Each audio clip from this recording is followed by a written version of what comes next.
ഉൽപ്പത്തി 42:36. യാക്കോബ് വിലപിച്ചു, യാക്കോബ് കരഞ്ഞു, എൻ്റെ മക്കളെ നിങ്ങൾ എനിക്ക് നഷ്ടപ്പെടുത്തി.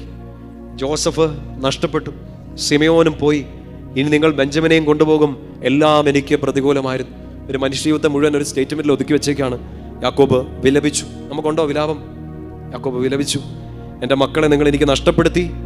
ജോസഫ് നഷ്ടപ്പെട്ടു എന്നുവെച്ചാൽ ചിലത് കയ്യിൽ നിന്ന് പോയി, ചിലത് മറ്റുള്ളവർ കളഞ്ഞു.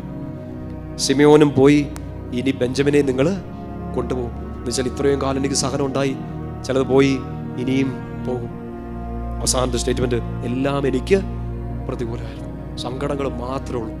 യാക്കോബ് പറയാം, ഈ മരണക്കടക്കയിൽ കിടന്ന് സങ്കടത്തിന്റെ ആധിക്യത്തിൽ കിടന്ന് പറയാണ്, എനിക്ക് മുഴുവൻ ദുഃഖങ്ങളാണ്.